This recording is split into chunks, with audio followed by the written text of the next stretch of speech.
Salut à tous. Salut. Bon, bienvenue sur le podcast Tatami Connexion, votre podcast préféré après les autres. Je suis Jarod, il est Rolly et on est là pour parler de l'UFC 296. On va évoquer un seul des deux combats malheureusement par faute de temps, mais ça sera Leon Edwards versus Colby Covington. Donc il va se passer la nuit du 16 au 17 décembre à la T-Mobile Arena pour le titre des mi-moyens. Donc voilà, on va se baser sur ce main event-là, qui est attendu parce que c'est un combat que je voulais voir moi personnellement. Je sais pas pour toi, mais il m'intéresse énormément. Ouais, Donc, je pense que en termes de style, c'est le plus gros test du champion, ce combat. oui, parce que c'est un style de lutteur et on a vu qu'il y avait contre Kamaru Usman, il avait su gérer la lutte de Kamaru Usman, mais c'est une lutte qui est différente. C'est C'est une lutte qui différent, est le différente, cardio, un c'est pas rythme, le même, c'est pas pareil. voilà. Et une boxe aussi, s'il se remet sur les bons rails, qui peut être aussi gênante. Donc voilà, et une durabilité aussi Mm. chez Covington. Donc c'est pas mal. On va essayer de décortiquer un petit peu tout ça. On va en parler. On va commencer, une fois n'est pas coutume, par le tail of the tape. Donc avec Edwards. Edwards, c'est 1m88 pour une allonge d'1m88. Le mec, niveau proportion, il est là. 21 victoires, 7 KO, 3 soumissions et 11 décisions. Donc, il sait aller à la décision. Il l'a déjà prouvé, notamment dans son dernier combat contre Usman. Donc, il sait faire la décision sur 5 rounds aussi. C'est 3 défaites, 2 décisions. Donc, il sait perdre à la décision aussi. Et un no contest. Le no contest, c'est le doigt dans l'œil contre Belal Mohamed. Ouais. Sinon, sa défaite la plus lointaine, on va dire, elle était en 2015. Donc, depuis 2015, à part ce no contest, il a toujours gagné ses combats. Mais Quant à c'était Covington, contre Ousmane, non? c'était contre Usman. Oui, c'est Le ça. premier combat. Ouais. Exactement. Covington, c'est 1m80 avec une allonge d'1m82,9. Donc, plus petite allonge. C'est 17 victoires, 4 KO, 4 soumissions, 9 décisions. Bah, lui aussi, il a prouvé qu'il pouvait aussi aller à la décision. Et sur 5 rounds. 3 défaites, 1 KO, une soumission, une décision. L'homme est plutôt équilibré. Plutôt, ça va. Et il faut savoir que sur ces 3 défaites, il y en a 2 qui sont en la faveur d'Ousmane. C'est Et oui. ça. Donc, Et un combat à l'ancienne où il prend une guillotine. Contre je sais plus qui, mais c'est sur guillotine qu'il perd. ouais. Donc on est sur 2 personnes quand même. Bon, à part voilà, Covington contre Usman où bon bah voilà, il a eu ses défaites, mais contre une seule personne. C'est des mecs quand même qui sont sur des grosses séries, en tout cas voilà, qui ont le niveau pour être sur un title shot justement. Bah, il y en a un, il est champion, c'est normal, mais l'autre c'est normal qu'il ait aussi sa chance, même si ça fait longtemps qu'il n'a pas combattu. On en parlera tout à l'heure dans les à côté, mais ça fait longtemps. On va commencer par la boxe avec Edwards. Donc Edwards, c'est une boxe pied-point très propre et variée. Donc franchement, son style, c'est plutôt, si on devait parler d'un style, un style un peu kickboxing. Donc on dit souvent qu'il y a des box MMA et puis il y a des box boxe, tu sais, des mecs qui pourraient être boxeurs s'ils n'étaient pas dans le MMA. C'est le cas de Leon Edwards. Il a une excellente boxe. Il est gaucher en plus, bah, pour ne rien enlever à l'efficacité de sa boxe, même s'il peut switcher de temps en temps. Donc ça, voilà, c'est rare, mais ça arrive de le faire. Ce qu'il fait beaucoup dans sa boxe et qui marche très bien, c'est sa feinte avec sa hanche arrière, car c'est justement sa jambe arrière qui est son arme principale, même s'il est très varié. C'est sa jambe arrière qu'il envoie beaucoup et qui est très efficace, quel que soit le niveau. Alors, on a vu le low kick contre Diaz, on a vu le high kick contre Belal Mohamed, et surtout, on a vu le high kick contre Kamaru Usman. Ouais. Les middle aussi, hein. Les gros middle. Exactement. Et tu sens quand elle part déjà qu'elle est bien préparée. Tu sais, avec son anglaise, tu sens qu'il feinte. Alors effectivement avec sa hanche, bah, pour masquer en fait le moment où elle va partir véritablement. Mais tu sens que aussi il a ses enchaînements pieds-points qui lui permettent d'envoyer sa jambe correctement. En plus, elle part, elle est bien droite. Tu sais, tu sens qu'elle fait mal, elle est lourde. Tu sais, elle part pas forcément avec une vitesse extraordinaire. Elle part vite, hein. Et c'est pas non plus sa marque de fabrique d'être très très très rapide. Mais par contre, tu sens que quand elle touche, tu sais, tu vois que le bruit, il est lourd, tu vois. C'est un bruit il fait mal, tu vois. Tu sens C'est que ça ça, et claque. puis en plus, il y a pas de. Enfin, tu sais pas à quel niveau elle va partir. Donc c'est pour ça qu'il n'a pas besoin d'être ultra rapide. Parce qu'il peut il peut la mettre à tout niveau.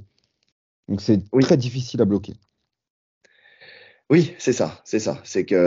Et en plus, il arrive à lire en fait tes réactions pour pouvoir la placer plus efficacement. Donc on l'a vu avec notamment ce même enchaînement, que ce soit contre Belal Mohamed ou que ce soit contre Ousmane avec le KO qu'il prend, sur cette feinte en fait de points pour forcer en fait le décalage de la tête pour que la jambe vienne en collision avec la tête. Donc sur le high kick jambe arrière. C'est très efficace. Belal Mohamed n'était pas tombé, Ousmane est tombé, mais tu sens que voilà, Ousmane qui a pourtant une bonne mâchoire, quand il est tombé, on l'a vu, il était KO net, yeux révulsés, il était plus là, il était dans un monde qui lui appartenait qu'à lui. Et pour le coup, ça prouve l'efficacité de cette jambe. Edward, c'est aussi de très beaux déplacements. Donc, il se déplace beaucoup. Il change beaucoup de direction pour être difficile à cadrer. Alors ça, c'est valable pour la boxe, mais c'est aussi valable pour la lutte. Ça joue beaucoup. Pardon. C'est d'ailleurs ce qui l'a sauvé quand il a été touché contre Diaz. Qu'il aurait pu. Alors, il y a deux choses. Diaz a déconné parce qu'il lui a fait son doigt d'honneur et tout ça, mais il est resté dans la boîte longtemps. Tu sais, il est pas revenu très vite de ce knockdown. Non. C'est ça. Et ces déplacements lui ont permis en fait de prendre le temps justement de revenir ou même d'aller jusqu'à la fin du combat sans le perdre parce qu'il avait roulé sur Diaz sur les deux premiers rounds. Dans ce troisième round, un moment de relâchement, il prend cette gifle de cross, tu sais, donc bras arrière de Diaz, sa grande spécialité, qui à mon avis surprend aussi. Hein. Tu sais, faut pas minimiser la surprise de cette gifle que tu prends. Tu sais, quand tu t'attends en fait à prendre un crochet et que finalement c'est une main ouverte et que tu prends ta gifle, déjà, d'une part, il y a une allonge qui n'est pas la même. D'autre part, tu as une sensation, tu sais, qui est différente, c'est ça.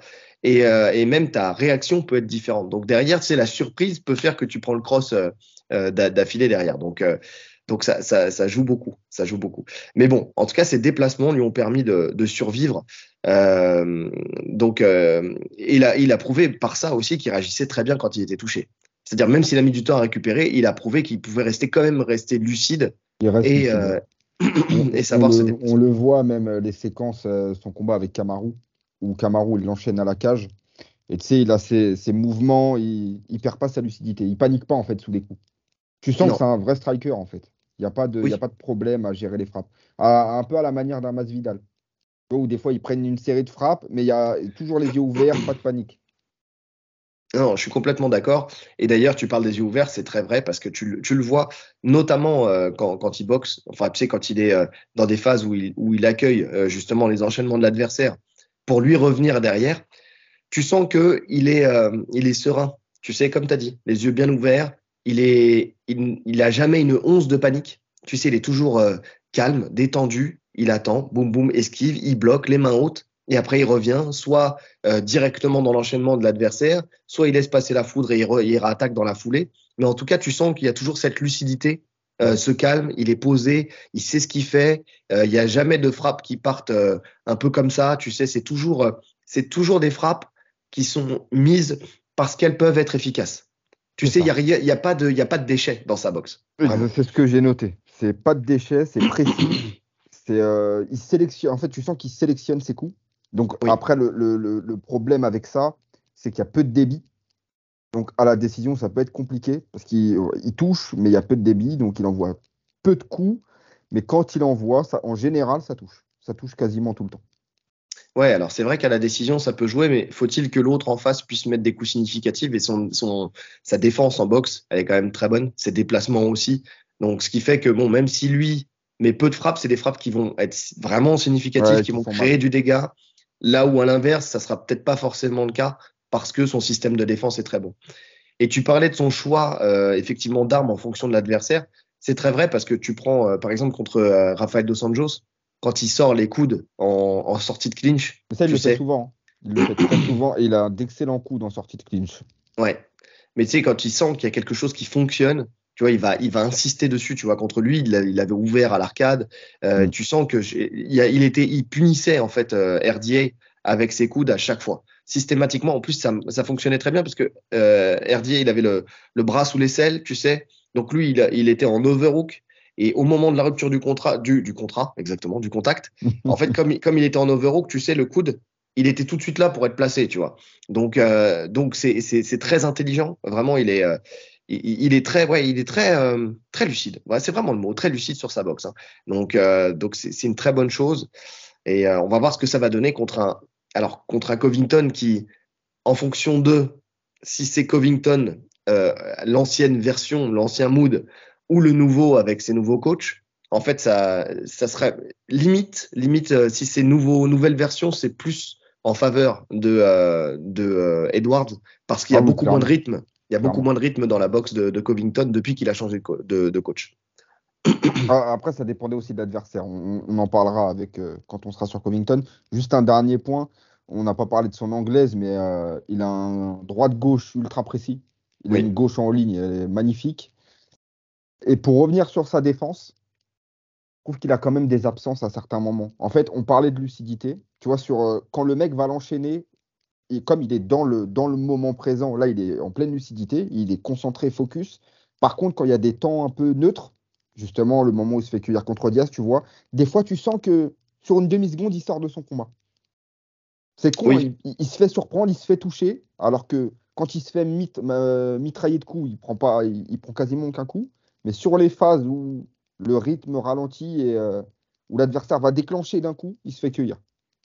ouais. En fait, il est lucide sur sa boxe, mais il manque de concentration, De focus sur de tout le focus et combat, de tu vois. concentration sur de l'endurance. En fait, il n'a pas une endurance c'est vrai, de maintien de l'attention. En fait, c'est vraiment ça. C'est exactement ça. C'est Et c'est marrant exactement parce ça. qu'il y a Thomas Loubersan qui parlait de ça dans un de ses Je l'ai réels il y a vu. pas Ouais. longtemps. Tu vois, où justement il expliquait que ce qui pouvait faire la différence entre un champion et un grand champion, c'était ce maintien justement de ton focus sur tout le combat, parce que le moindre petit truc, tu sais, la petite chose qui va te faire perdre ta lucidité Une sur un demi-seconde, instant hein. T, une Une demi-seconde, ça change tout demi-seconde, le tu combat. prends un coup qui change tout et c'est fini. Oui, c'est vrai, c'est vrai. Et c'est marrant parce que j'en ai parlé à un élève à un moment en compétition, bah, c'était avec Anis la semaine dernière rarement, où je lui donne le temps et le score régulièrement. Et il y a un moment dans un de ses combats où je le vois, il se retourne vers l'écran et puis il reste bloqué sur l'écran, tu sais.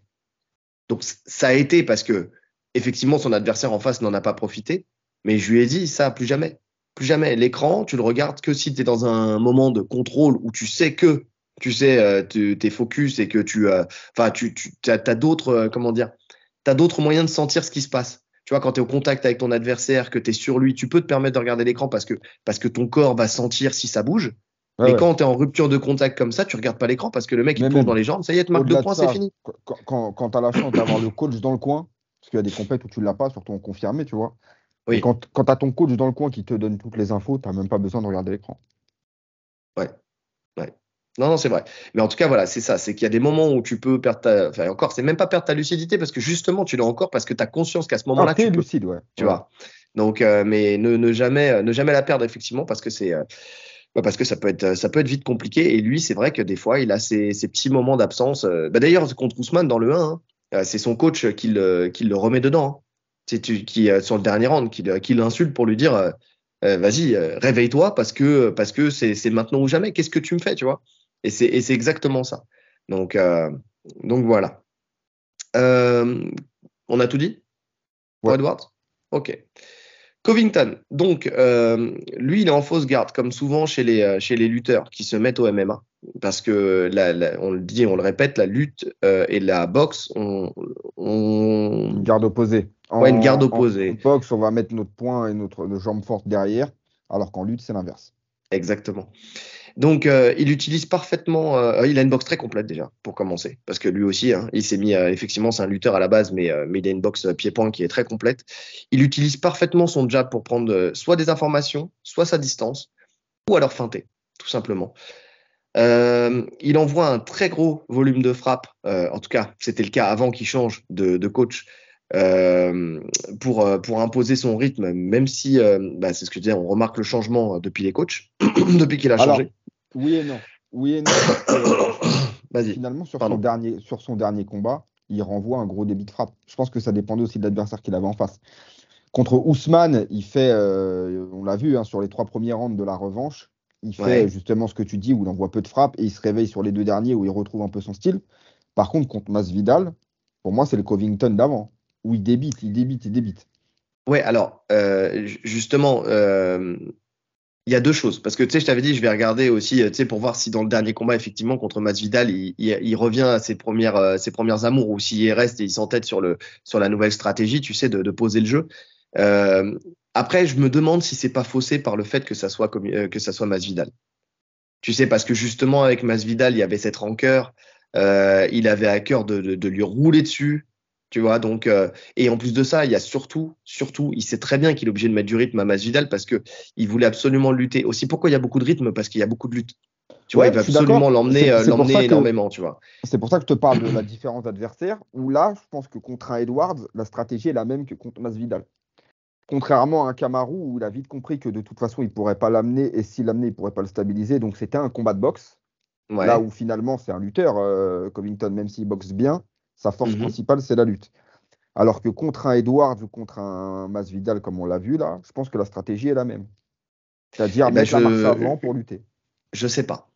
Je sais pas pour la simple et bonne raison que Edwards quand même a des choses à apporter en lutte et aussi surtout au sol. Déjà, surtout au sol qui sont supérieures à celles de Masvidal. Parce que t'as intérêt à l'amener, Masvidal, parce que tu savais que même si tu n'arrivais pas à le soumettre, en tout cas, tu pouvais le stabiliser, tu sais, au sol. Mhm. Avec son niveau, il savait qu'il allait le stabiliser. Et en plus de ça, il y a un élément qu'il n'a pas face à Edwards, c'est qu'il avait déjà sparé avec Masvidal pendant des années. Puisqu'il ne faut pas oublier que c'était les meilleurs potes du monde Mhm. et qu'ils se sont entraînés pendant des années ensemble. Ils vivaient ensemble, ils s'entraînaient chez eux ensemble, même dans le salon. Donc, ils connaissaient parfaitement Masvidal et ils savaient parfaitement ce qu'il fallait faire pour gagner ce combat. Tu vois. Contre Edwards, c'est une autre histoire. On en parlera au moment de la lutte.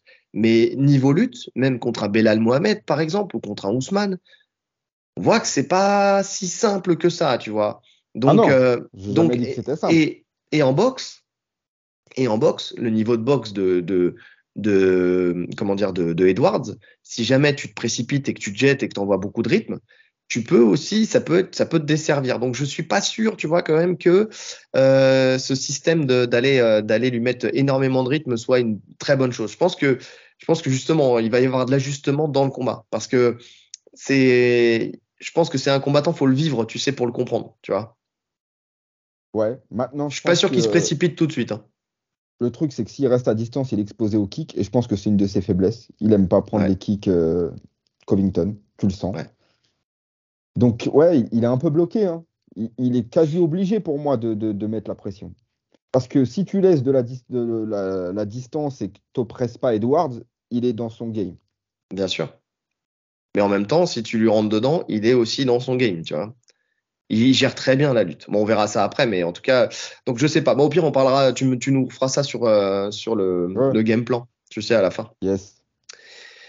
Euh, donc, il a Donc, de beaux enchaînements pieds-points, c'est ce qu'on ouais. disait. Il veut casser la distance grâce à ses shifts de garde accompagnés de crochets larges ou de overhand pour toucher durement et venir ensuite au contact. Dans ses enchaînements, il utilise beaucoup ses uppercuts. Donc ça, c'est aussi une de ses grosses forces. Il peut aussi casser la distance grâce à ses coups de genoux sautés, des genoux et des coudes d'ailleurs qu'il utilise très bien en clinch lui aussi. Donc ça va être très intéressant parce qu'il va y avoir du clinch. C'est Ah, sûr qu'il va y avoir du il y clinch aura de du toute façon. clinch. Il y aura du clinch parce qu'il y a un point qu'on n'a pas dit, même pour Edwards, c'est que Mhm. défensivement, quand l'adversaire est trop proche, il va pas forcément chercher à désengager, il rentre de lui-même au clinch. Bien sûr, bien sûr. Bah ça, ouais, Donc, j'allais en parler à la lutte, tu sais, il y mais aura du oui, ouais, clinch. ouais. Il a aussi lui-même de bons déplacements et surtout en reculant. Tu sais, qui lui permet en fait de couper les angles et de revenir sur un nouvel angle d'attaque.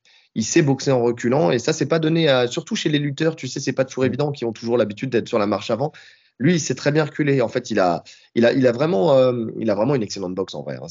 On va pas se mentir, c'est Non, une non, très c'est vrai, bonne hein. boxe. Il n'a pas un style ultra orthodoxe, Non. mais ce qu'il fait, il le fait très très bien. Mm. Il a un très bon coup d'œil qui lui permet de toucher et de faire des retraits pour laisser passer en fait le contre et ensuite réattaquer dans la foulée. Tu sais, c'est vraiment aussi une de ses forces dans la gestion. Ouais, il est vraiment très lucide aussi, lui. Enfin, pour le coup, sur le fait voilà, il enchaîne, boum, il recule, il repart. il est très vif. De toute façon, il capitalise sur le fait qu'il soit souvent plus petit. Hein. Je pense que c'est un des plus petits de la KT, hein. En tout cas, à ce Ouais. niveau-là, dans le top 5, là, c'est le plus petit de la KT. Je crois qu'hors combat, il est aux alentours de 82 Mm. pour un mec qui combat en 77. Donc c'est vraiment.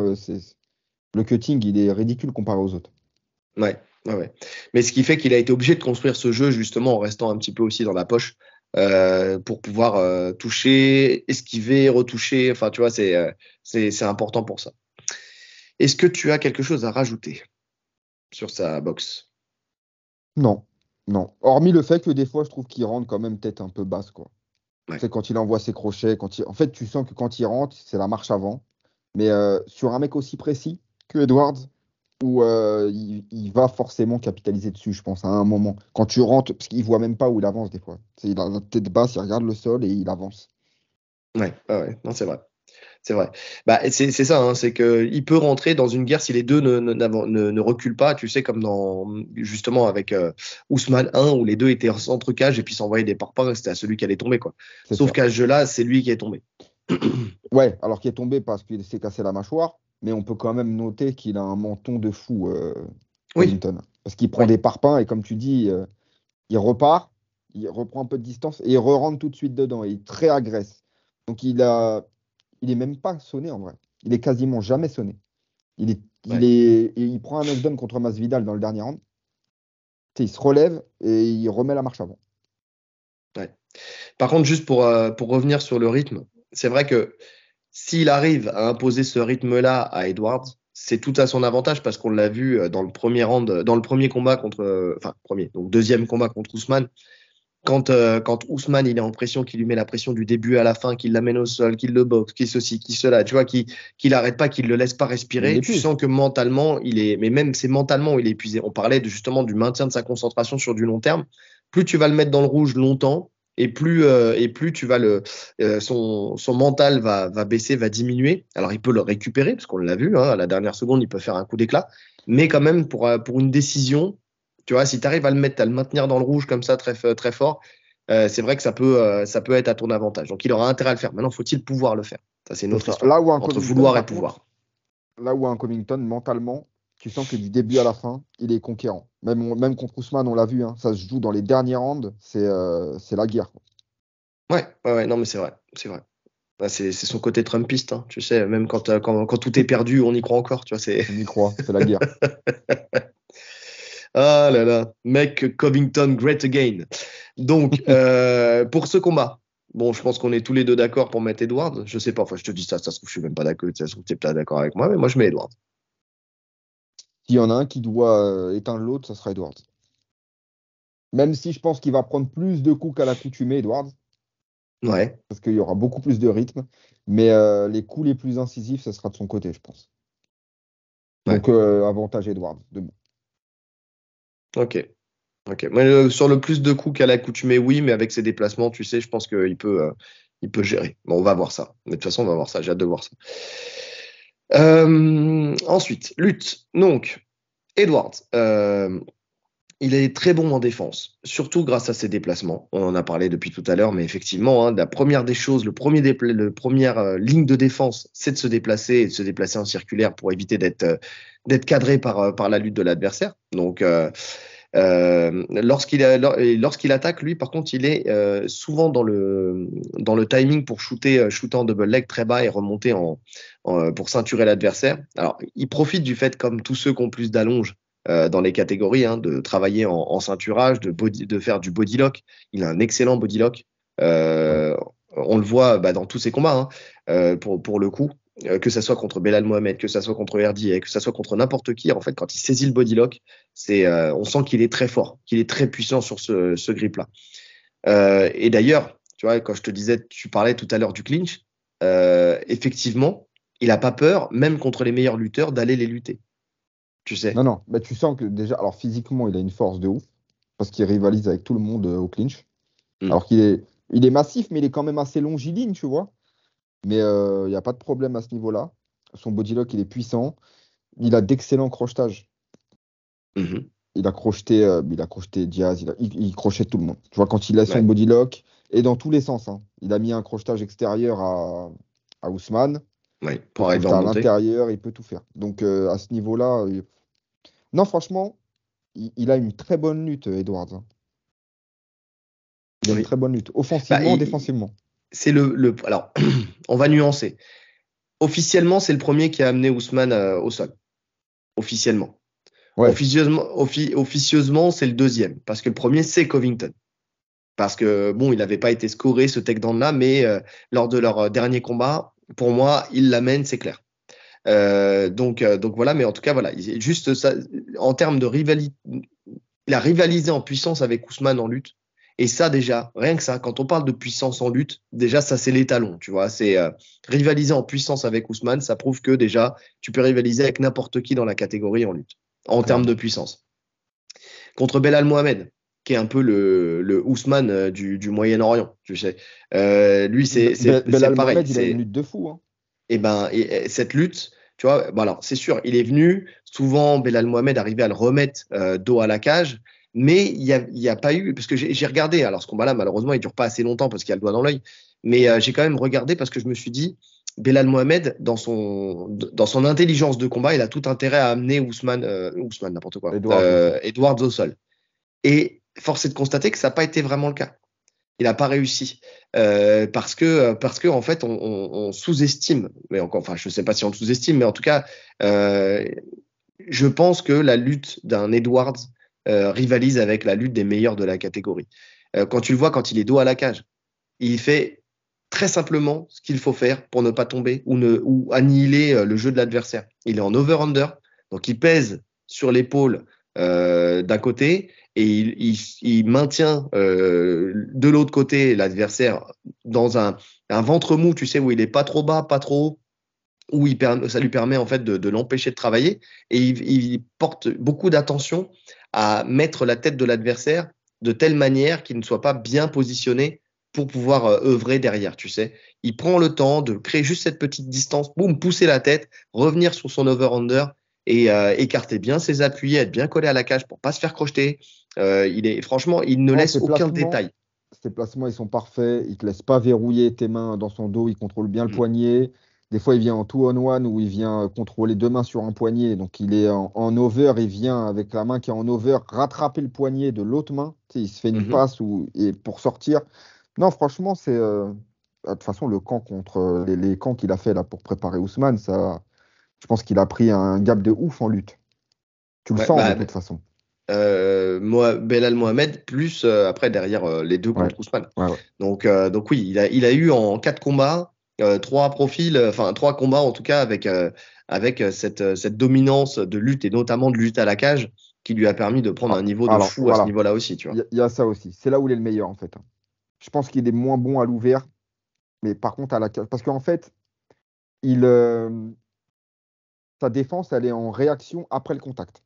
Ça veut dire que c'est Mm. pas un mec, quand vous rentrez, qui va se prôler. Lui, il accueille au niveau des hanches et après, il travaille pour défendre. Sauf qu'avec la cage, on est calé à la cage, on a le temps, on a une demi-seconde pour se replacer tout de suite. On tombe pas tout de suite. Par contre, sur les shoots à l'ouvert, je pense que c'est plus facile de le faire tomber. Parce qu'on a un temps d'avance.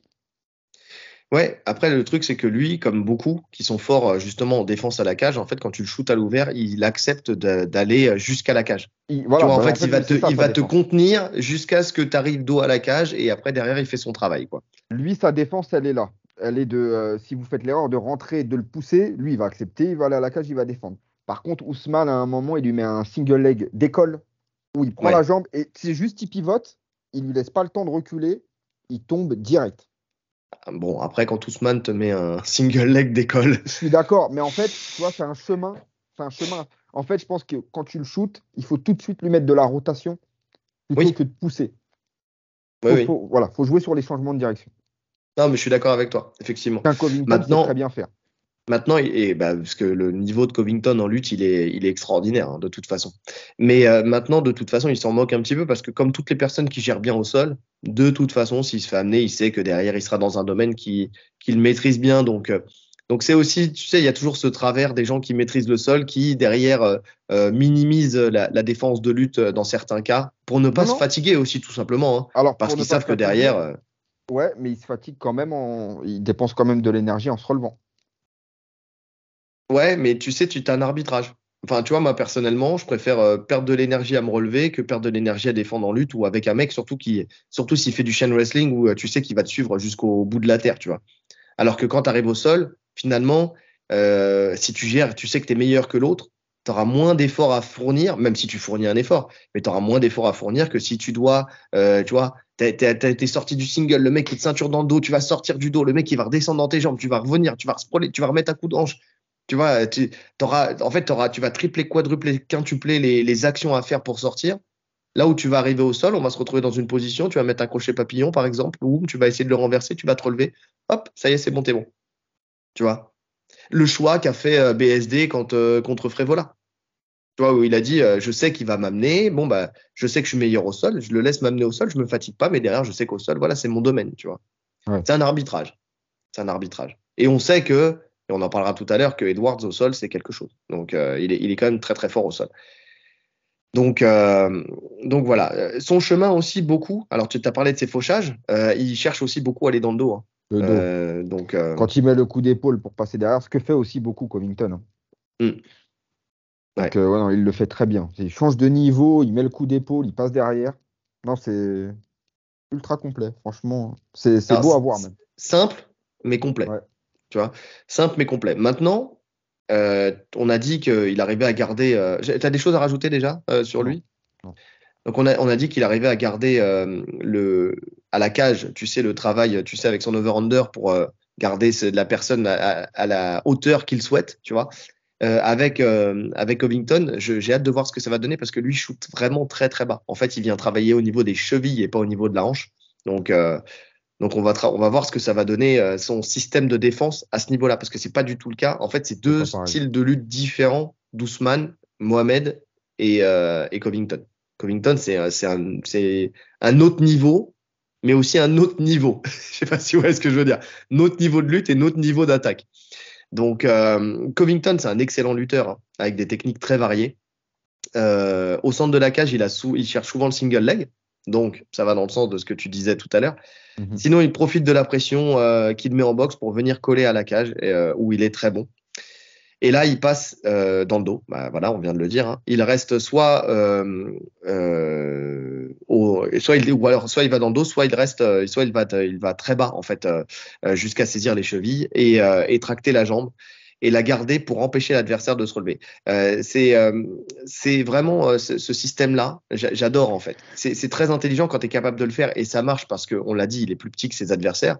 Mais le fait d'amener l'adversaire au sol en tractant sa jambe, tu sais, de la garder dans la main pour que tu puisses pas reprendre ton appui et donc pas te relever. Le fait d'être très bas, ça permet de minimiser le fait de prendre des frappes.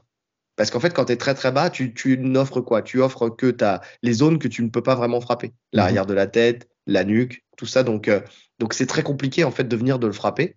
Euh, c'est très bien pensé en fait ce système-là. C'est vraiment très bien pensé. Ouais, ouais, je suis d'accord. Il fait pas mal de changements de direction aussi à la cage. Il a Mhm. beaucoup fait contre Masvidal où quand il ceinture à la hanche, il va pour te basculer d'un côté. Dès que tu mets de la résistance, il jette les genoux de l'autre côté pour te basculer complètement à l'opposé. Ça marche super bien. Et puis ça va avec le rythme, en fait. Il est oppressant. Il Ouais. est oppressant. Oui, tu sens que dans sa lutte, c'est vrai qu'il est toujours en mouvement. Mais même limite, il marche, tu sais, à droite, à gauche, à droite, à gauche, à droite. C'est pas le même style que, par exemple, un Ramzat Chimaev où lui, il va venir d'un côté, de l'autre, mais tu sens qu'il va y avoir de la violence en tout cas du dynamisme dans le mouvement. Lui, c'est beaucoup plus fluide que ça. Bah après, je Tu sais, pense c'est que vraiment une pression constante, mais il se déplace. En fait, c'est vraiment, il se déplace. Il te suit, mais il se déplace. Il n'est pas dans le truc où il va te jeter d'un côté, jeter de l'autre, non, rejeter non. d'un côté. Bah, Ce je qui pense fait qu'il y a un que tu différentiel de crames moins puissance aussi, hein. de. Non, il y a surtout un différentiel de technique. Ouais, mais c'est compensé parce qu'il ne peut pas faire de toute façon ce que fait Shimaev. Je pense pas qu'il ait la force pour rentrer force contre force, tu vois. Et c'est là où il s'adapte. Alors, il doit être puissant, hein. Comme tout lutteur, Bah il est oui. puissant. Mais je pense qu'à force contre force, on sait qu'en lutte, le poids, il est super important. Quand il y a un différentiel de poids, et là, il y aura un gros différentiel de poids. Et tous les mecs qu'il affronte, il y a un différentiel de poids finalement. Donc, il est obligé quand même d'adapter son jeu et d'être en mouvement constant, en fait. Quand il sent une résistance, je pense qu'il passe à autre chose, ainsi de suite. Et son cardio lui permet. Oui, mais justement, mais voilà, tu le dis. En fait, le cardio lui permet. mais c'est surtout ça qui lui permet d'avoir du cardio. C'est-à-dire qu'on l'a vu avec Chimaev, tu vois, c'est quand il te balance avec de la puissance parce qu'il compense le manque de technique.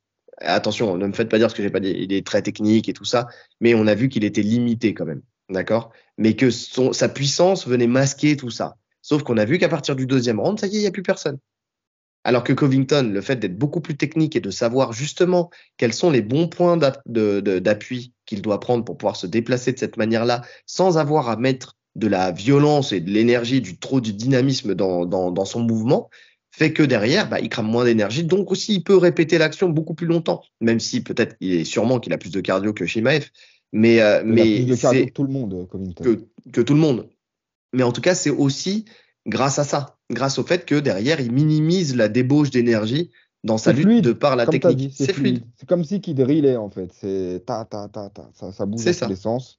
Donc ouais, non, il a offensivement, défensivement aussi. Hein. Bon, défensivement, de toute façon. Ouais.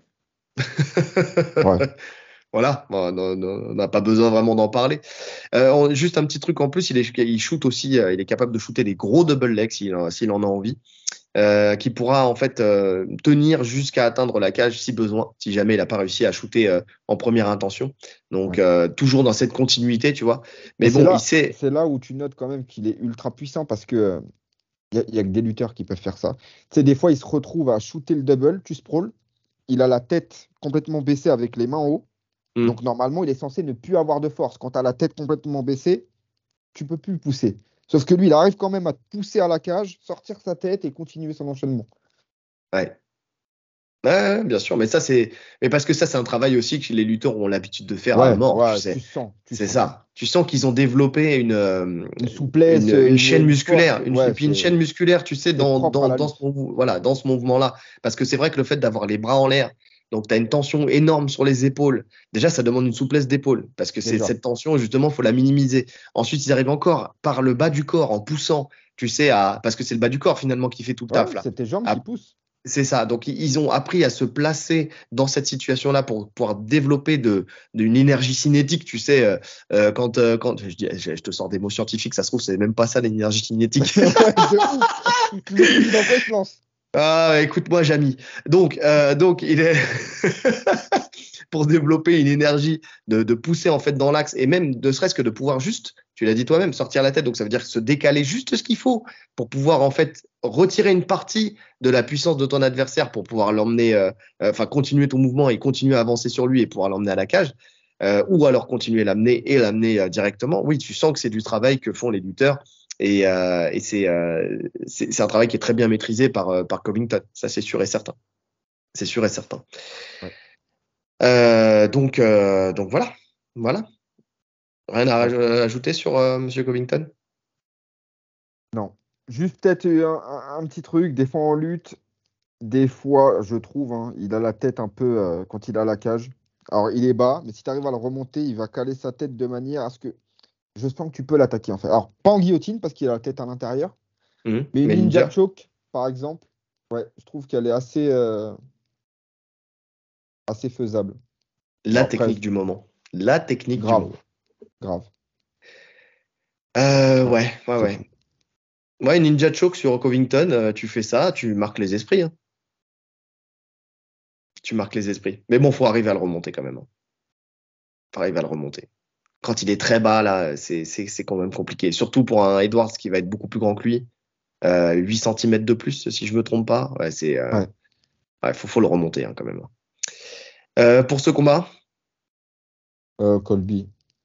Ouais. Colby, il a l'avantage. Colby a l'avantage parce que je vois pas Léon l'amener. J'y crois pas. Techniquement, j'y crois pas. Par contre, Colby peut l'amener.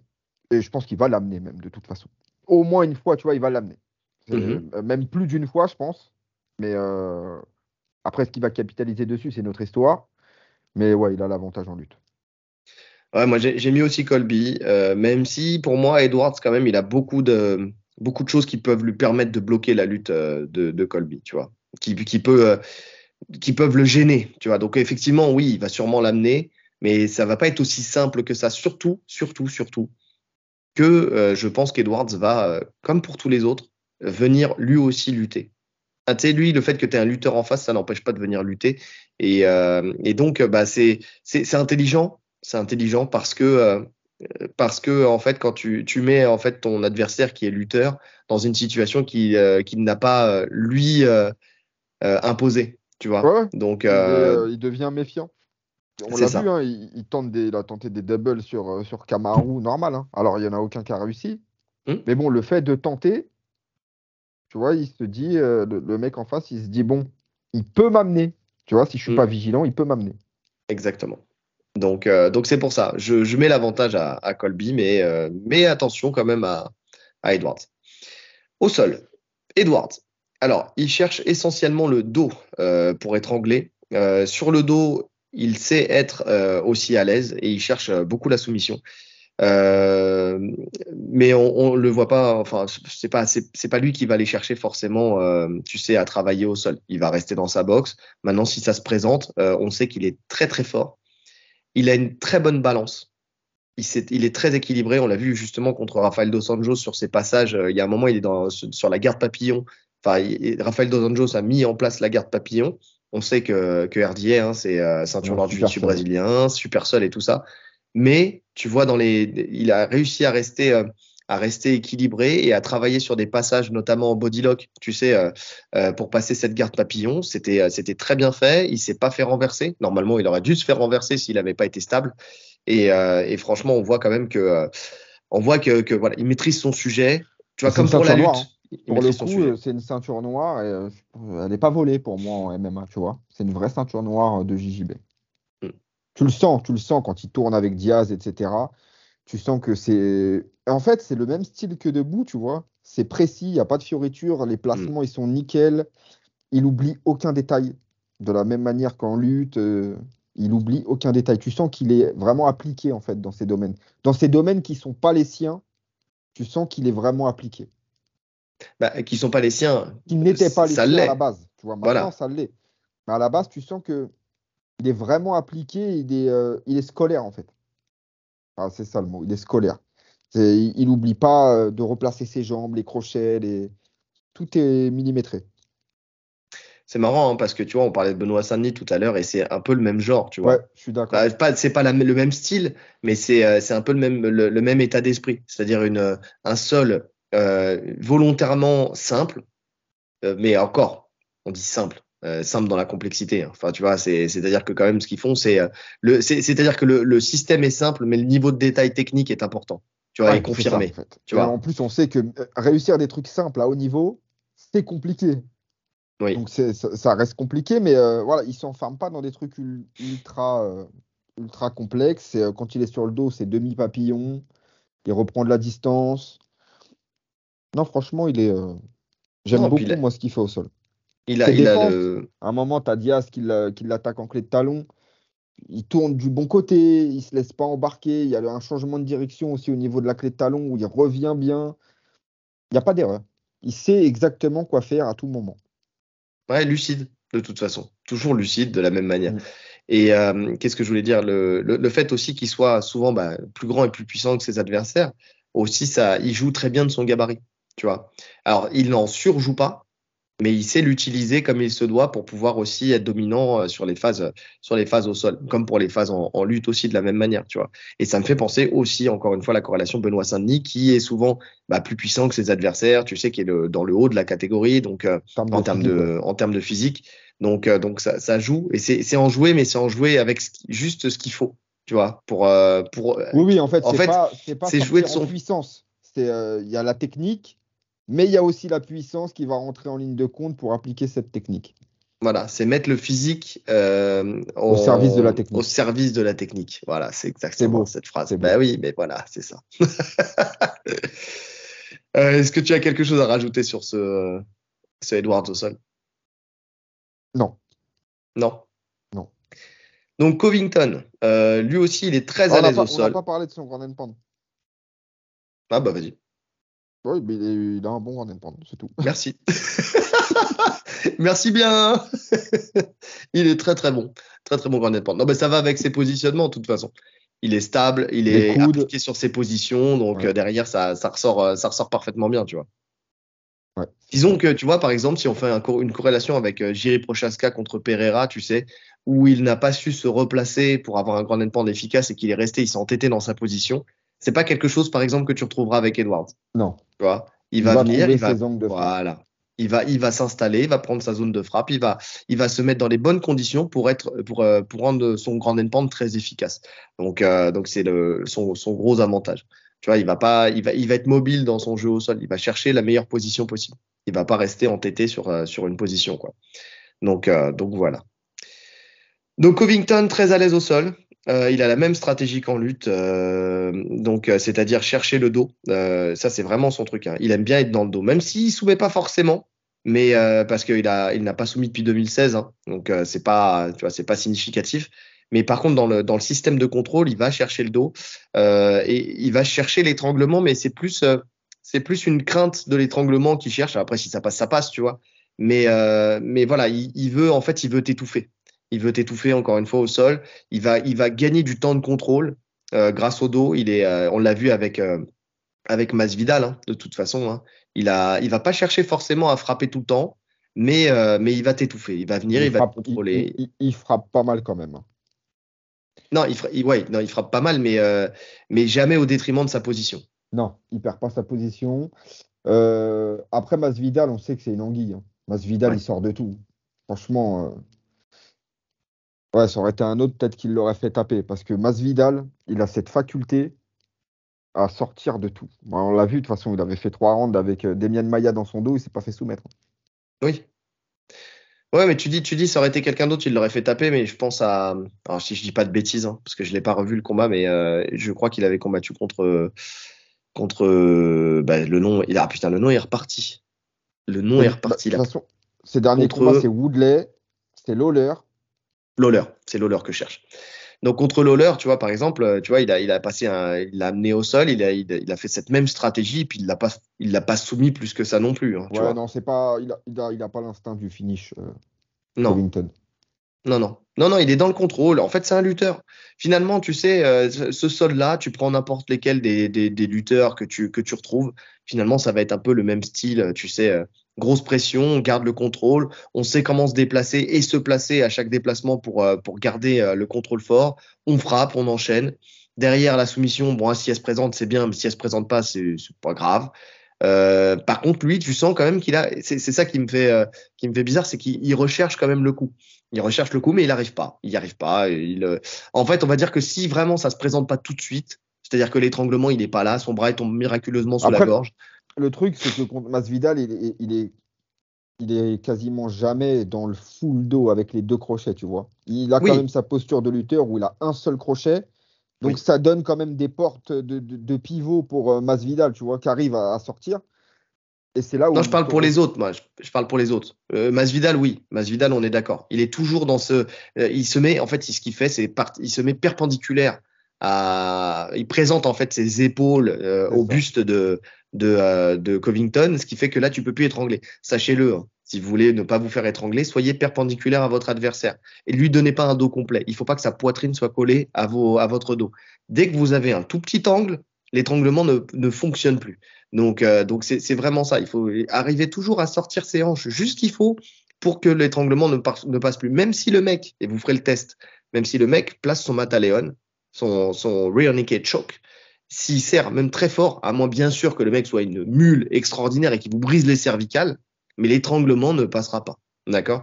Donc il faut juste se décaler et c'est ce que fait très bien Masvidal en fait à chaque fois. Juste Mhm. glisser ses hanches, en fait, passer sa hanche devant, aller chercher la ligne de genou de Covington, là tu Ouais, sais, c'est ça. passer devant la jambe pour ne plus avoir l'étranglement possible, quoi. Ouais, ouais. Donc au-dessus, c'est ça, hein. Tu l'as dit, son système, il est assez simple. Dans la garde, c'est pression. C'est les hanches en avant et il envoie des frappes, grand and pound. Sur le dos, on l'a rarement vu, mais quand il chute, en général, c'est quand il se fait amener ou quand il chute. Là, par exemple, je sais plus contre qui, il envoie un kick qui glisse. Oui, Contre Masvidal, je crois. contre Masvidal. Ouais. Bah, en fait, il reste pas sur le dos. C'est vraiment le lutteur typique où il remonte dans les jambes directement. Bah là, il est même pas remonté dans les jambes, il s'est déplacé, il s'est mis à quatre pattes, tu sais, sur les mains, sur les pieds, il a fait Alors, une petite. c'est pas de ce passage que je te parle. Il y a un autre passage où il chute. Et il remonte directement en lutte, en fait. Il remonte aux hanches et il renchaîne, quoi. Ouais, Il ouais. n'accepte pas d'être sur le dos, Bah, comme tous les lutteurs, j'ai comme envie de tous te les dire. lutteurs. Comme tous les Ils lutteurs. ont cette faculté-là, ils ont travaillé toute leur vie pour ne pas être sur le dos. Donc derrière, ça serait bête d'y aller, à moins que tu prennes une passion pour le fait d'être dos au sol. Mais tu sais que dans le MMA, c'est pas ce qui est le plus indiqué parce que c'est celui du dessus qui, dans l'esprit des juges, sera le plus efficace. Non, non, c'est Donc il clair. a tout C'est pour intérêt ça à le que rester. si vous le faites tomber et que vous atterrissez en demi-garde ou dans la garde, vous ne le contrôlerez pas. Il y a très peu de chances de le contrôler. À la manière d'un Ousmane, hein. La seule raison pour laquelle il se fait contrôler par Edwards, c'est parce qu'il tombe directement en montée, Edwards. Ouais, Tu vois, s'il tombe pas en montée, je pense pas qu'il le contrôle. Je pense qu'il remonte tout de suite comme il fait d'habitude. ouais. Ah, mais tu vois, j'ai hâte de voir ça quand même. Parce que la puissance de Edwards et son positionnement, tu sais, parce que c'est ça aussi, tu vois, il peut remonter à la condition que tu lui laisses en fait les portes de sortie libres, tu vois. Alors après, c'est à lui d'enfoncer les portes justement pour qu'elles le deviennent, tu vois. Mais avec un bon contrôle d'Edwards, je sais pas, faut voir. Tu sais, je pense qu'il serait capable, moi, alors peut-être pas sur du long terme, mais peut-être de travailler un petit peu sur le sol. Après, il trouvera une porte de sortie, hein. Mais je pense que s'il y en a bien un qui peut le garder un petit peu au sol, c'est bien Edwards. Alors pour ma part, s'il lui prend une position forte au sol, c'est le dos. J'ai du mal à le Ouais, voir mais justement, avoir tu autre chose. vois. Mais quand je parle de ça, quand je dis le garder au sol, c'est de tu l'amènes au sol et derrière, après, dans la sortie, tu sais, aller capitaliser jusqu'au dos, tu vois. De lui laisser, tu vois, par exemple, quand il a pris la monte à Ousmane, derrière, Ousmane, il a donné pour sortir et puis finalement, ça lui a donné le chemin du dos, tu vois. Hmm. C'est dans ce sens-là, tu vois. Et je pense il a une possibilité, même s'il amène au sol ou si ça va au sol, d'aller se frayer son petit chemin vers le dos. Il a la capacité de le faire. Maintenant, est-ce qu'il pourra le faire? Ça, c'est une autre histoire, hein. Mais pour moi, il a la capacité de le faire. Donc, euh, donc bon, en tout cas, je sais pas si tu as quelque chose à rajouter sur le Non, sol de. Pour non, moi, je mets au sol, je mets quand même moi Edwards aussi. numéro un, number one. Ouais, moi aussi. Je le vois plus technique. Je lui vois plus de chemin de victoire. Ouais. Mm. C'est-à-dire que je le vois, bon, je te dis, j'ai du mal à le voir au-dessus, Edwards. Mais même s'il se fait amener, je peux le voir soumettre Covington. Ou en tout cas se relever, sans trop de problèmes. Mm. Parce que Covington, c'est ça, il n'a pas des contrôles incroyables, hein, parce que ses adversaires se relèvent quand même souvent. Bah, les mecs qu'il a étouffé, c'est Lawler et Masvidal. Ouais, mais Dans mon esprit, de ce que je me souviens, après je sais plus trop j'ai peu étouffé, regardé le combat contre comment t'en as parlé tout à l'heure, Woodley. ouais, Je l'ai pas revu, mais étouffé, mais il se relève quand même. Tu vois, Masvidal, il se relève assez souvent. Alors, il se fait ramener ah, à chaque fois, hein. Masvidal, Masvidal, il est très fort là-dessus. Ouais, Il mais est très Edwards fort aussi. là-dessus.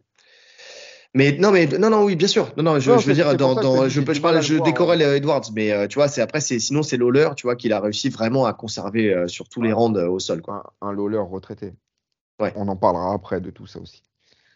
Bon, en tout cas, on est d'accord, Sol, Edwards, hein. Seul Edwards, bien sûr. Les à côté. Alors moi, il y a un gros à côté que je vois, c'est que Covington n'a pas combattu depuis mars 2022. Et que, en plus de ça, il a combattu contre Masvidal. Et pour moi, c'est pas un combat qui était Lawler, très significatif parce qu'il le connaissait parfaitement et qu'il savait très bien quoi faire pour le battre, quoi. même au-delà de ça, Covington, sur ses derniers combats, c'est hormis Ousmane, Ouais. son seul combattant du top. C'est-à-dire qu'il prend Demian Maia, qui est déjà en fin de carrière. Mhm. Il prend Woodley, on a vu la fin de Woodley Ouais. catastrophique. Il prend Lawler, il prend Masvidal. Ouais. Donc finalement, tous les mecs sur qui il a roulé, c'est des mecs en fin de carrière. Ouais. Ouais, je suis d'accord. Je suis d'accord. Il n'y a rien de significatif. Après, on l'a vu, ok, c'est vrai que contre Ousmane, sur le premier combat, au quatrième round, il y a 2-2. Il y a 2 rounds partout sur la Hmm. carte des juges. Ça veut dire qu'il le tenait. Et potentiellement, tu sais, il n'était pas dominé, il n'était pas en perte de vitesse sur le cinquième round. S'il n'avait pas sa blessure, on ne sait pas ce qui serait passé. Et Mhm. sur le deuxième combat, il gagne les 2 derniers rounds. Il perd les 3 premiers, il gagne les 2 derniers. Quand il se remet dans la Dans son zone, mode, ouais. dans son mode, ouais. Ouais. Après, il faut nuancer. Dans le sens où Ousmane, c'est un profil qui lui convient bien. Dans le sens où c'est 2 excellents lutteurs et on sait qu'en plus, Ousmane, quand il est face à un très bon lutteur, il ne cherchait pas la lutte. Ou quelqu'un qui a soit un très bon lutteur, soit quelqu'un qui pouvait lui apporter un danger au sol, il cherchait pas vraiment à lutter. Donc ça devenait concours de quéquette, boxe contre boxe. Et à ce sujet-là, le rythme imposé par Covington et sa mâchoire ont fait qu'il a pu aller chercher des rounds vainqueurs, tu vois. Donc c'était vraiment un truc où les deux restaient face à face, il y avait peu de déplacements, Ah, mais moi, ils je suis s'envoyaient pas des d'accord. parpaings. Je suis pas d'accord sur le fait que c'est un profil qui lui convenait bien. Au contraire, je trouve que c'est un des pires profils pour lui, Ousmane. Ben Parce que écoute, là où il est le meilleur, pour moi, c'est justement quand il arrive à imposer son jeu habituel, son débit et son entrée en lutte. Ce qu'il pouvait pas faire contre Ousmane. non mais je suis d'accord. Quand je dis que c'est un jeu qui lui convenait très bien, c'est-à-dire que il a alors, oui, bien sûr. Si tu vas dans ce sens-là, oui, je suis d'accord avec toi. Dans le monde idéal, le fait Tu qu'il vois, puisse finalement, imposer sa lutte et tout ça, c'est important. Attends, il puisse, c'est important. Maintenant, quand je te dis que quand il a quelqu'un qui peut lui annihiler sa lutte, tu vois, euh, alors à choisir, vaut mieux un Ousmane où derrière il y a très peu de déplacements, où son rythme de frappe a pu et sa mâchoire ont pu compenser. Tu vois, c'est-à-dire que dans le premier, effectivement, tu l'as dit, s'il n'a pas la fracture à la mâchoire, on ne sait pas ce qui se passe. Dans le deuxième, on voit que s'il se met tout de suite dans les mêmes conditions que dans le premier, entre guillemets, comme il a fait sur les 2 dernières rounds, on ne sait pas ce qui se passe. Tu vois, il aurait très bien pu remporter ce combat. Dans les 2 cas, il y a 2 faits de match, on va dire, qui font que le premier, c'est la mâchoire cassée. Le deuxième, c'est le changement de camp avec son nouveau coach qui ressemble au mec dans Charlie et la chocolaterie, là, tu sais. Comment ça déjà les Oompa Loompa? Oh merde, je suis un bâtard. Donc effectivement, tu vois, la boxe du Oompa Loompa, ça ne lui a pas servi. Ça n'a pas d'ailleurs, marché pour il est lui. encore là-bas. Je ne sais pas. Je ne sais pas du tout. J'ai pas suivi ça.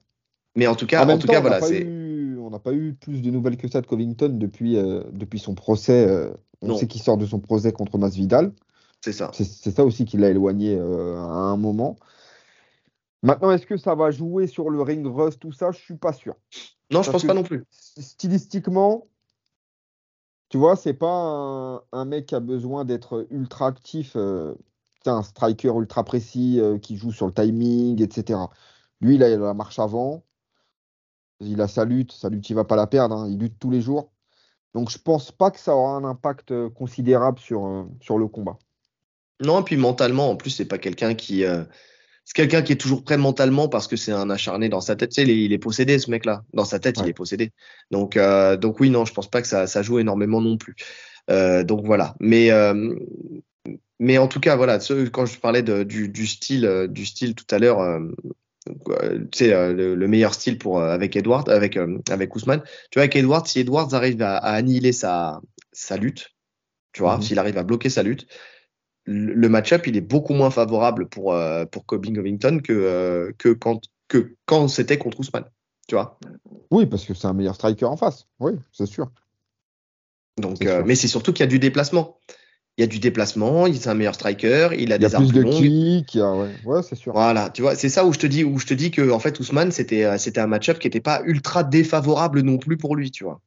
C'est-à-dire à choisir contre un mec qui peut annihiler sa lutte, c'était quelqu'un Vaut mieux qui boxer est Ousmane. Ouais. exactement, c'est ça que je veux dire, tu vois. Mais bien sûr que dans l'idéal, il préfère que faire contre Covington, tu vois. Contre Masvidal. Mais Lawler, Masvidal, le finalement, Masvidal ou Lawler, tu vois. Masvidal, Ou, c'est son match-up parfait, tu vois. C'est ce exactement, profil-là. exactement. Donc parce que effectivement, si tu les prends les deux en boxe, Masvidal, il éteint Covington, tu vois. Mhm. Mais par contre, derrière, effectivement, il avait sa lutte et son maintien du jeu au sol qui lui a permis en fait de gagner ce combat. Donc oui. Mais là, avec Edwards, si jamais, si jamais il annihile la lutte de Covington, même pas grand-chose, hein, mais juste assez pour l'empêcher de l'amener et de le contrôler au sol et de faire ce qui fait sa superbe, et ben derrière, j'ai du mal à le voir passer Edwards. Ouais, ouais. Non, c'est intéressant. C'est Ouais, intéressant. Et Edwards, il n'y a pas forcément d'à côté, hein. Il y a rien non. même.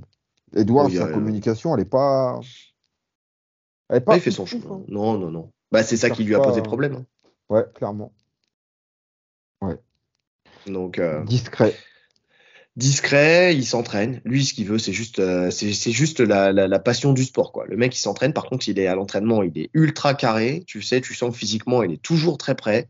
Techniquement, il est toujours très prêt. Non, pour le coup, il fait le taf, hein. Tu sais, c'est le combattant de l'ombre, hein, tu vois. Il vient, il fait son taf dans son coin, il arrive et il casse des gueules, et puis voilà, c'est tout, on n'en parle plus, hein.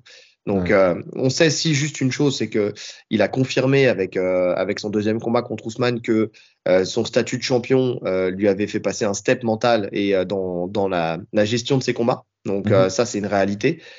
Pour le coup, il a vraiment le statut champion, enfin, tu sais, l'attitude du champion. Donc ça veut dire que même dans ce combat-là, s'il arrive à reproduire euh, cet état d'esprit contre Covington, c'est dur d'aller le chercher parce qu'on a vu hein, le deuxième combat contre Ousmane, il a été beaucoup plus dominant que sur le premier, beaucoup plus dominant. Même si on est d'accord et on en parle souvent que Ousmane, mentalement, c'était plus le même. Surtout à l'approche de son deuxième combat contre Edwards, quand tu sais que tu as pris un KO sale et que tu n'as pas le temps de corriger et que de toute façon, tu pourras jamais corriger cette erreur-là parce que elle est imprégnée en toi depuis trop longtemps, tu vois. Donc tu te dis, ça peut recommencer. Je peux prendre 2 fois le même KO. Donc je pense qu'il y a de ça qui a joué. Mais en tout cas, on sent que le fait d'avoir la ceinture autour de la taille, ça lui a fait passer une, euh, un cap Comme, d'expérience. Tu comme tout vois? champion. Exactement. Ce que tout le monde dit, ce que Cormier répète, que quand tu prends la ceinture, automatiquement, tu montes de niveau. Ben, comme quand tu prends une Tu ceinture sais, en. tu débloques un truc, c'est mental, hein, parce que c'est pas technique, tu vas pas progresser parce que tu as une ceinture. Mais psychologiquement, voilà, t'es plus accompli, t'es Mais plus comme confiant. quand tu prends un grade, en fait, finalement, que ce soit en JJB ou dans une autre discipline, en fait, tu sais, tu passes un grade et d'un coup, tu passes d'un niveau aussi parce que comme si tu Tu voulais. veux assumer ton rang. Exactement, c'est ça. Donc dans ta tête, tu sais, tu es capable de le faire. Tu vois, t'es capable de, voilà, on t'a donné cette confiance-là. Donc maintenant, tu dois l'assumer et donc tu passes un cap mental, quoi. Ouais. Donc effectivement. Est-ce que toi, tu veux faire des game plans? Moi, je sais que j'ai pas eu le temps de préparer ça. Bon, après, de toute façon. Bah, pour moi, le game plan, c'est le game plan habituel pour Covington. C'est Mhm. mettre la pression, shooter le plus possible, même s'il n'arrive pas à amener, hein. Mais c'est répéter le fait de shooter tout le temps. C'est de limiter le temps à distance, en fait. Pour lui, ça va être ça. On sait que physiquement, il peut. C'est sûrement, même ses coachs le disent, hein, ils n'ont jamais vu ça. Le mec, en termes de cardio, c'est du jamais vu, Covington, apparemment. Tout le monde Ouais. le dit, c'est horrible. Le mec peut faire ça pendant 1 heure, il peut te lutter, te lutter, te lutter, te lutter, rentrer, rentrer, rentrer. Donc pour moi, ça serait vraiment ça, hein, l'agresser, l'agresser, l'agresser. On sait que, allez, en fin de troisième, début de quatrième, il commence à fatiguer Edwards. On l'a vu contre Ousmane alors qu'il n'y avait pas un rythme de dingue. Je pense que un Covington, s'il met son rythme habituel très élevé, il peut le fatiguer. Tu vois, fin du deuxième round, début du troisième, il peut déjà le fatiguer. Alors pour toi, parce que justement, je voudrais nuancer ça, parce que moi, je pense qu'il est capable de faire les 5 rounds tranquilles, qu'il a le physique pour. Est-ce que c'est physique ou est-ce que c'est concentration? L'un peut induire l'autre aussi, hein, tu vois. Mais moi, je pense que c'est pour contre Ousmane, parce que tu parles dans le premier. Dans le deuxième, il n'a pas montré ça. Il n'a pas fatigué dans Non, le non, dans le deuxième. premier. Bah oui, donc c'est pour ça. Moi, je pense pas que ce soit le cardio qui lui a fait défaut. Je pense juste que Ousmane lui a tellement roulé dessus il était perdu dans sa tête, quoi. Il était à côté de son match. Tu vois, il est vraiment genre, bon, bah, c'est bon, j'ai perdu, jusqu'à ce que son coach lui disait, le recentre, tu vois. Mais je suis pas sûr que ça soit le cardio parce que quand tu le regardes, il n'est pas si entamé physiquement que ça. Tu vois, Bah, quand même un peu, hein. il est plus à l'ouest. Moi, je pense qu'il est plus à l'ouest que physiquement, parce que dans le deuxième combat, enfin dans le troisième donc, euh, il, ça se reproduit pas. Donc pour moi, il n'y a pas de. Ça se reproduit pas aussi parce que le rythme n'est pas le même. Il est moins oppressant, Ousmane. Tu vois, je pense quand même que défendre la lutte non-stop pour un mec comme Edwards, même s'il sait très bien le faire, c'est énergivore de fou. Pour tout le T'es monde. façon. Alors, pour tout le monde, mais encore moins quand t'es pas un lutteur de base. Hmm. Et puis même, tu sens que c'est, comme on l'a dit, c'est un mec patient, en fait. Il a besoin de temps, d'espace, En fait, il a besoin de réfléchir. Et si Ouais. tu lui laisses pas le temps de réfléchir, que tu l'oppresses tout le temps, tout le temps, tout le temps, parce que, alors Colby, il frappe pas ultra fort, hein. C'est pas un mec qui va t'éteindre sur un coup, mais il frappe suffisamment fort quand même pour te sonner, tu vois. Et on l'a vu, Diaz, il frappe pas fort, mais sur un crochet, il a sonné Edwards. Donc je pense que prendre des coups, défendre la lutte constamment, constamment, je pense il peut saturer à un moment. Ouais, après, il y a un élément, quand même. C'est que défendre la lutte constamment, constamment, attention, le rapport de force, Ousmane est 1000 fois plus puissant que Covington. C'est vrai. Donc, c'est-à-dire que l'oppression, c'était pas la même non plus. Enfin, voilà, je pense que ça sera plus facile pour lui de défendre la lutte contre Covington. Alors, je minimise parce que techniquement, ça sera plus abouti. Par contre, en termes de physique, l'écart physique, il sera beaucoup trop Il sera important. énorme. Il sera Mais énorme. oui. Donc, ça joue énormément aussi, hein. Parce qu'avec la technique qu'a Covington, vu que l'écart de force, il sera conséquent pour lui, euh, il peut très bien mieux vivre ses 5 rounds. Là où derrière, par contre, quand tu as un Ousmane qui a décidé de te mettre, parce qu'il était encore il avait encore énormément d'énergie hein, à ce moment-là. Hein, il est loin d'être encore dans le déclin. Alors c'est sûr qu'il est vieillissant, mais il n'est pas encore dans le déclin de fou non plus, Ousmane, hein, à ce moment-là. Non, non, mais Donc, même encore maintenant, hein. mais même encore maintenant. Donc c'est pour ça, tu sais, quand tu subis la pression d'Ousmane qui a fait en fait sa grandeur, hein, qui a fait sa carrière, hein, c'est pas la même chose à mon avis que ce qu'il va subir contre Covington. Donc c'est pour ça, oui, effectivement, il y aura de l'agression, oui, effectivement, il va lui mettre de la pression, mais je sais pas trop si ça va vraiment être si significatif que ça pour le fatiguer dès le fin de deuxième round, début du troisième round. Moi, j'y crois pas trop, hein. Moi, je pense qu'il va tenir dans la longueur. Je Ah pense qu'il ouais. va tenir dans la longueur. Après, peut-être que je me trompe, hein, mais je sais pas. Il y a rien pour moi qui fait que il puisse être épuisé véritablement. Tu vois. Alors, c'est pas épuisé, il va tenir debout. On l'a vu de toute façon, même le premier combat contre Ousmane, il est encore là, tu vois. Mais ouais, alors, bah, c'est ça. C'est craquer. En fait, c'est ça. Oui, plus là, plus C'est dans la peut-être plus tête. dans ce sens-là, alors. Craquer et sortir de son combat. Et ben, du coup, ça a un impact sur son énergie parce qu'il est plus dedans, quoi. Donc, ouais, bah, alors, plus dans ce sens-là. Ouais. Mais de toute Ok. façon, pour moi, c'est la seule stratégie viable pour Covington. C'est de Oui. faire grosse pression et shooter, shooter, shooter. Ouais, non, mais on est d'accord. On est d'accord. On est d'accord. Pronostic. Allez, je te laisse commencer. Ben, je t'en avais parlé. Mhm. Je vois alors en version améliorée des deux côtés, hein, mais j'arrive à voir une sorte de remake Chael Sonnen contre Anderson Silva, tu vois. Alors, ça, il y aura moins de phases de contrôle de Covington, etc., mais j'arrive à voir Covington l'amener assez souvent. Et je me dis pourquoi pas une soumission d'Edwards. J'ai du mal à voir Edwards prendre la décision sur Covington. Je pense que c'est très difficile de l'emporter sur Covington à la décision avec le débit qu'il envoie sur 5 rounds.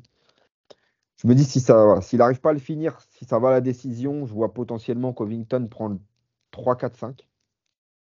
J'arrive à voir Edwards prendre le un et Ouais, le 2. mais parce que tu pars du principe que à partir du deuxième, à fin de deuxième, il n'y a plus personne, quoi. Non, c'est pas qu'il n'y a plus personne. C'est que Covington, il va continuer d'accélérer là où Edwards, il aura son chemin, tu vois, il va rester constant. Et je pense que Covington, de toute façon, c'est tous ces profils-là, les Holloway, les mecs comme ça, c'est très dur de les suivre 3, 4, 5. Tu vois, en général, deuxième, troisième, tu restes à ton rythme. Et eux, ils continuent encore d'augmenter. Donc, c'est très compliqué. Donc, si je mets un pronostic, je vais mettre Edwards par soumission. Je mets Quand et Edwards par quoi? soumission. Euh, troisième. Et quoi? Juste pour le fun, hein. Ouais. Alors, bah, allez, guillotine ou ninja choke. En tout cas, un étranglement en défense de lutte. Ok. Ok. On l'a jamais vu faire un ninja choke, hein. Ouais. Mais c'est pas une technique ultra compliquée à apprendre. Ça se met en place très facilement. Ouais. Et je pense il a le physique pour, tu vois, il a des bras assez longilignes. Je sais pas, j'arrive bien à voir ça. Ok. Moi, je suis pas tout à fait d'accord avec toi. Bon, on l'a vu depuis le début, de toute façon, parce que pour moi, il peut tenir les 5 rounds. Effectivement, il y a du rythme qui peut être imposé par Covington, mais pour qu'il y ait du rythme, il faut aussi que l'autre accepte ce rythme-là, tu vois. Et je pense que en termes de boxe, Edwards a tout ce qu'il faut pour stopper la boxe de Covington. Donc, j'ai du mal à avoir un chemin de victoire pour Covington. Alors attention, ça reste du MMA, ça se trouve j'ai complètement planté et il va gagner à la décision ou même autrement. Enfin, on peut pas savoir. J'ai du mal à le voir par soumission. Alors là, j'ai vraiment du mal à le voir par soumission. Par soumission, Grand, aucune chance pour moi. Après, à la par rigueur, t'es KO, KO. ouais, t'es KO peut-être. Mais bon, s'il gagne, en tout cas, je le vois plus à la décision qu'autre chose. Mais bon, mais j'ai quand même du mal à le voir s'imposer quand tu vois Edwards d'aujourd'hui. Tu vois. Donc, j'ai fait un pourcentage, mais cette fois-ci, en fait, c'est pas un pourcentage en faveur de Covington. De qui, ouais. Ouais, C'est un c'est pourcentage de ce qui va se passer du côté d'Edward. voilà. Euh, je vois bien un petit 70% KO d'Edwards. Donc, Ok. qui le mettrait KO, c'est ce qui est fort possible. Troisième ou quatrième, tu vois. Et le reste, ouais.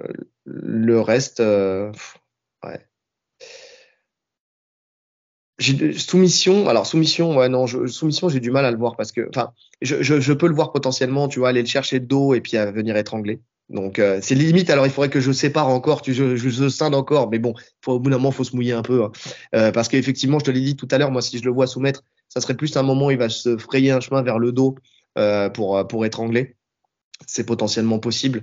Non, je verrai le reste, donc les 30% sur une décision, parce qu'il aura trouvé la clé pour stopper la lutte physiquement, même ne serait-ce que physiquement, de Covington, et puis derrière de dérouler en boxe tranquillement et avoir assez d'allonge et de technique et de puissance pour l'empêcher d'évoluer. Bon, tu vois, moi je vois bien Edwards gagner ce combat.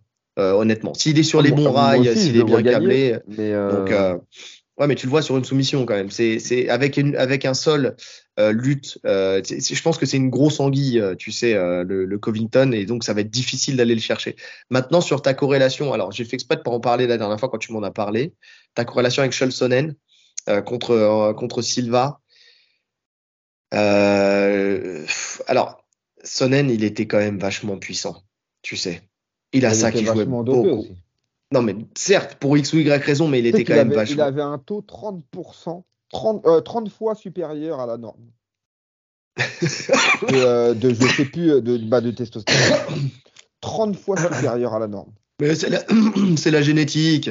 Un C'est cheval. la- Ah ouais, laisse tomber. Ah putain.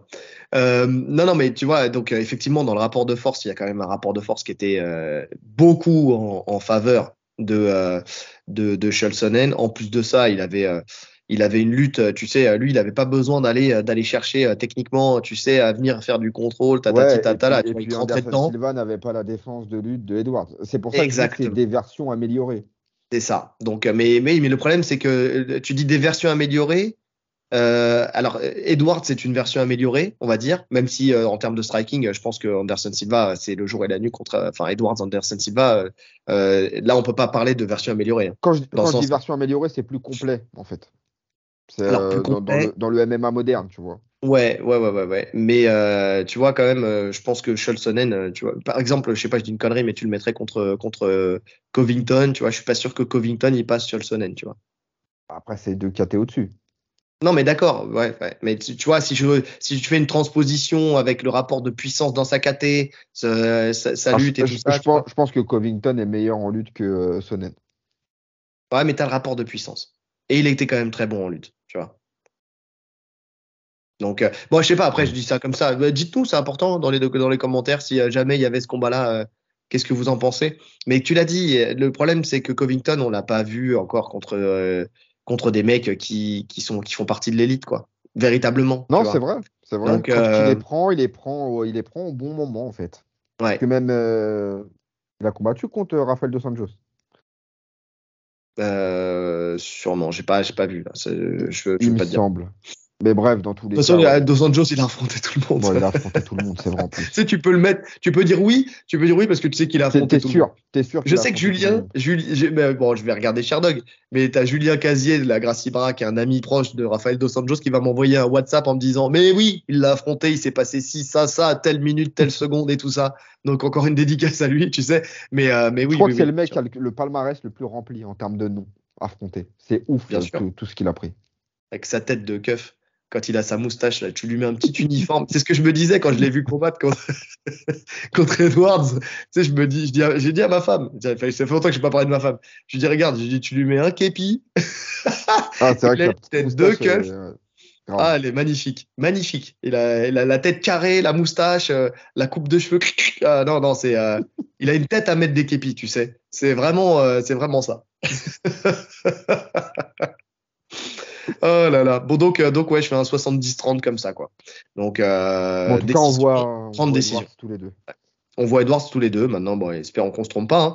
Mais c'est comme on dit, hein, c'est l'analyse qui compte le pronostic. C'est juste la cerise sur le gâteau. Voilà, on se jette dans le grand bain. Maintenant, ça reste du MMA et c'est l'un des sports les plus difficiles à pronostiquer. Donc, ne vous basez pas. Si vous voulez gagner de l'argent, alors vous pouvez vous baser sur notre pronostic, mais basez-vous plutôt sur l'analyse déjà pour vous faire votre propre idée en fonction de notre analyse. Et allez voir plusieurs podcasts aussi, allez voir des Chris Gainash, allez voir des personnes comme ça qui analysent aussi pour pouvoir vous faire une véritable idée avec tout ce qui est dit de part et d'autre de tous les podcasts. On ne veut pas avoir votre bourse entre nos mains. Grave. Donc voilà.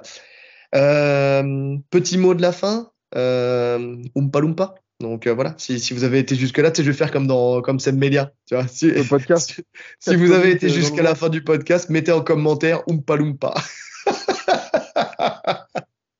Au moins, on saura que vous avez été jusque-là.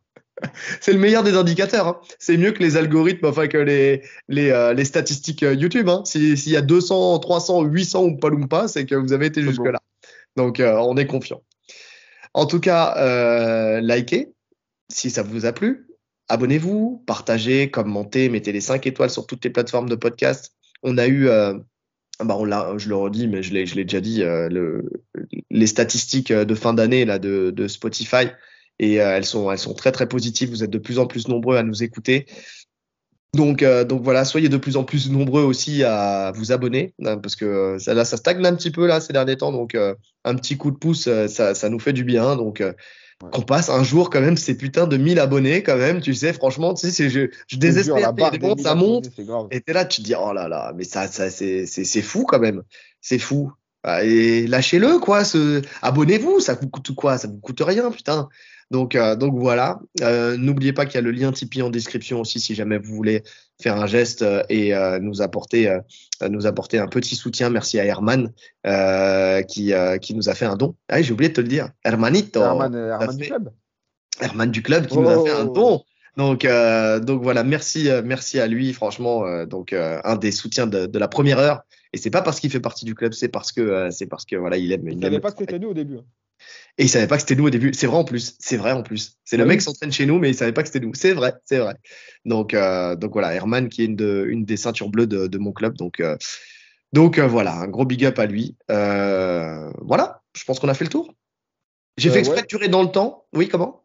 à préciser, c'est le dernier UFC de l'année, donc c'est la dernière analyse de l'année. Là, il y aura plus que des épisodes d'actu. Ouais, enfin, ouais. Ouais.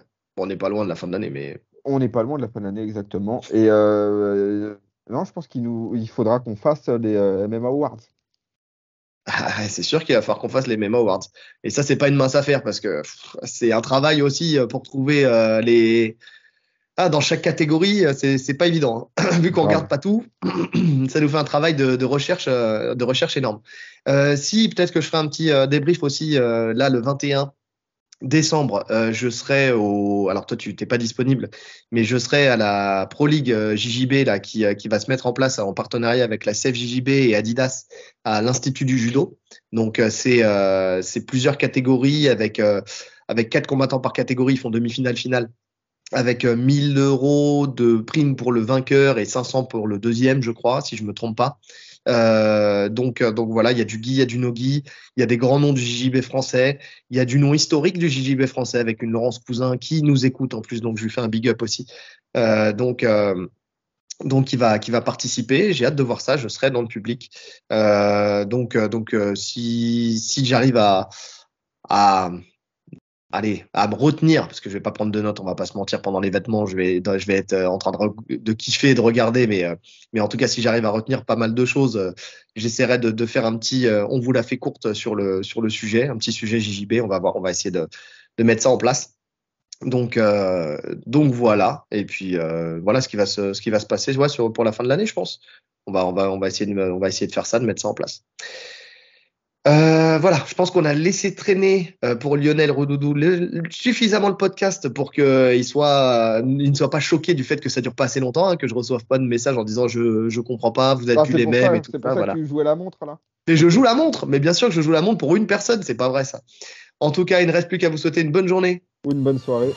En fonction de l'heure à laquelle vous nous écoutez. Allez, salut. Salut.